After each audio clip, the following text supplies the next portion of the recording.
The courtroom was silent, too silent. No keyboards clicking, no papers rustling, just the steady, echoing voice of Judge Margaret Ellis. She sat upright, her black robe crisp and commanding, eyes locked onto Elon Musk across the room. "Mr. Musk," she said sharply, "you've been summoned here not because you failed, but because you succeeded, without permission." A ripple of murmurs passed through the gallery. Elon stood at the defense table, arms folded calmly, his expression unreadable.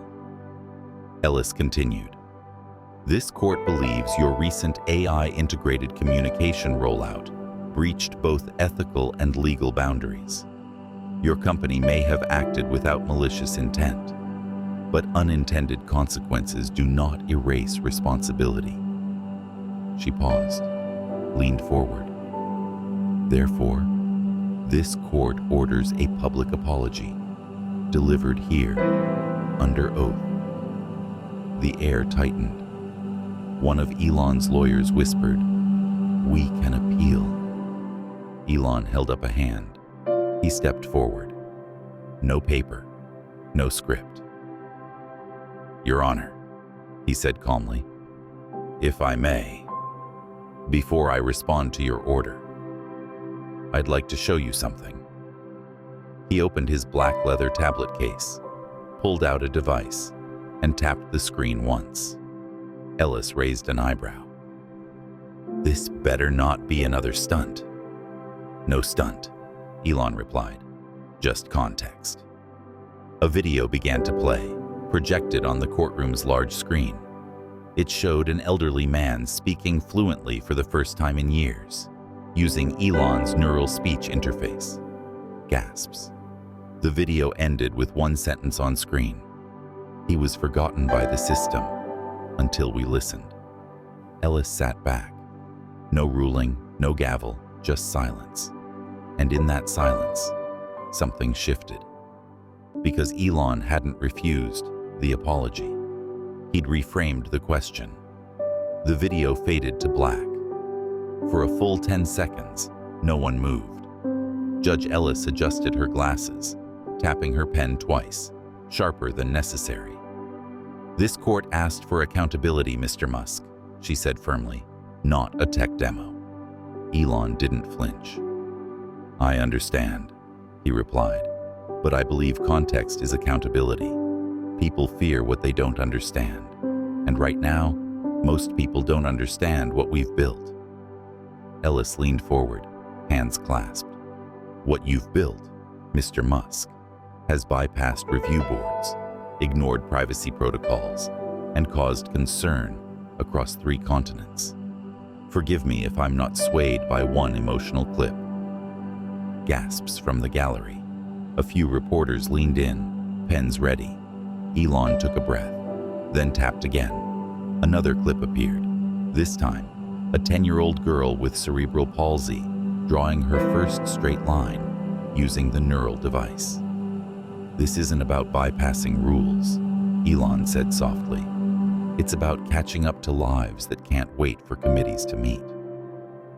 Judge Ellis frowned.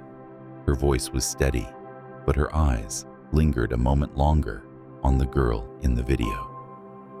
"You think that excuse is recklessness?" Elon's reply was calm, clear. "No, but I think it reframes it." He stepped forward just enough to meet her gaze.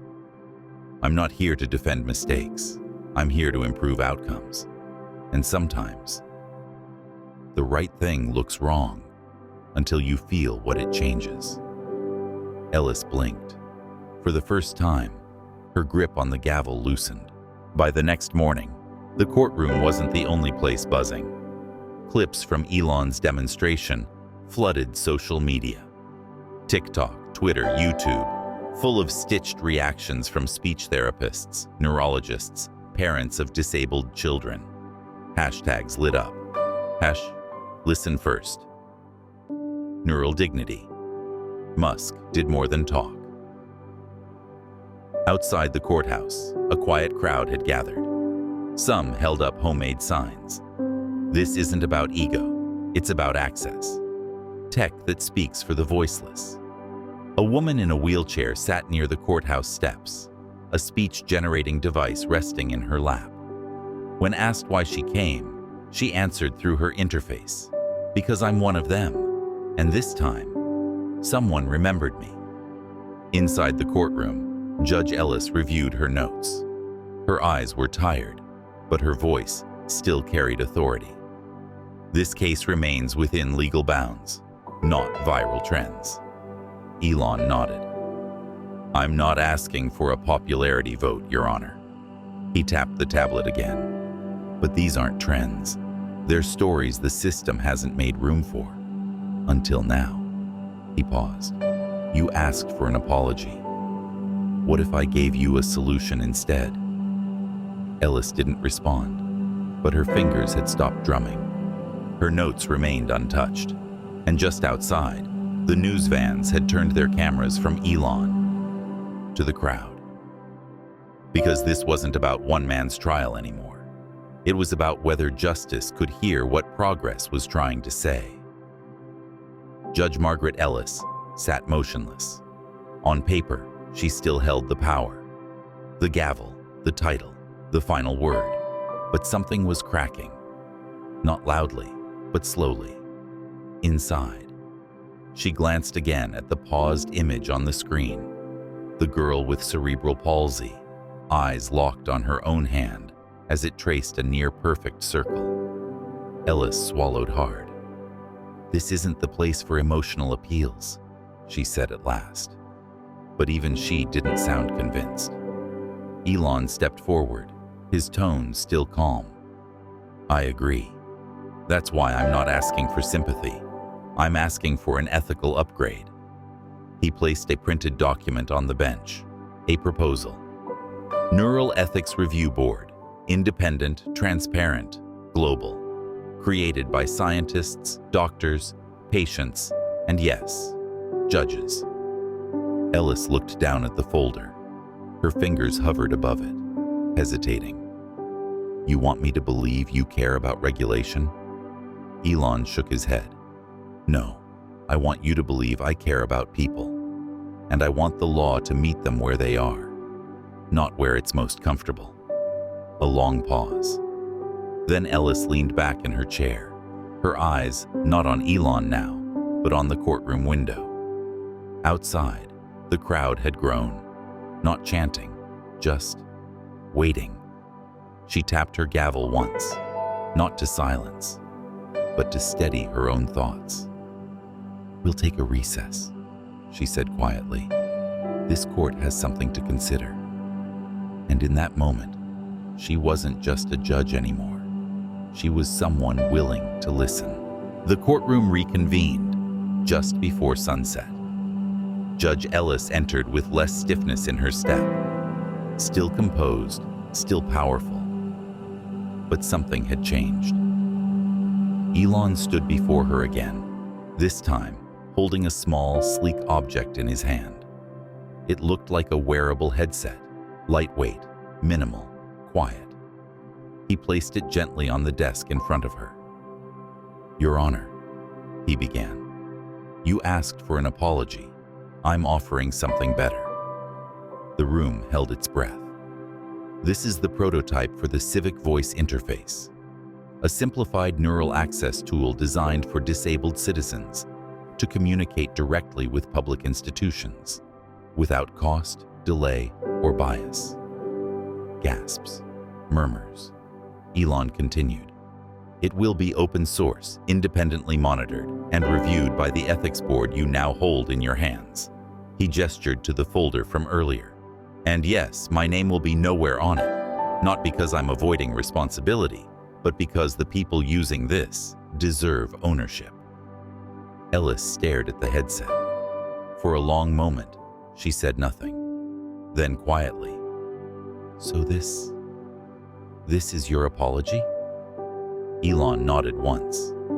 "It's not perfect, but it speaks louder than sorry ever could." Silence. Then Ellis leaned forward, hands gently resting on the device. "You understand." This could change everything. That's the idea. She looked up, not as a judge, but as someone who had just witnessed leadership. And instead of slamming her gavel, she whispered, "Then let's get to work." 1 year later, the first neural ethics lab opened in Boston. It wasn't built by a corporation. It was built by patients, caregivers, researchers, and a few quiet advisors behind the scenes, including a retired federal judge and an engineer with a very familiar name. The building's front window bore 5 simple words. We listened. Then we built. Inside, students ran experiments. Stroke survivors tested interfaces. Young coders prototyped speech tools for nonverbal kids. And in the corner, framed behind glass, was a copy of Judge Ellis's original ruling, now signed at the bottom, not with her gavel stamp, but with a handwritten note. Justice isn't punishment. It's the courage to improve.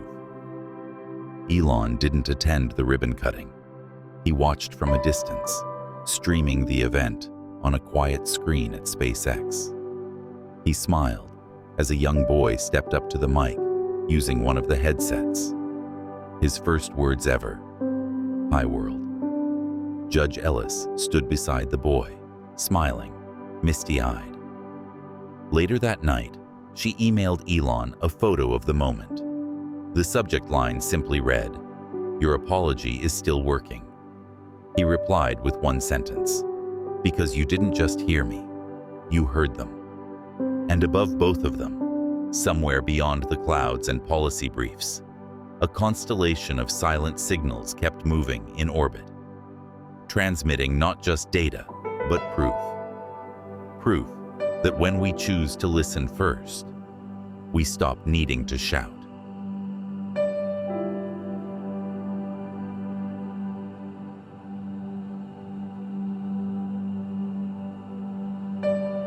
If this story touched your heart, don't forget to like, comment, and share.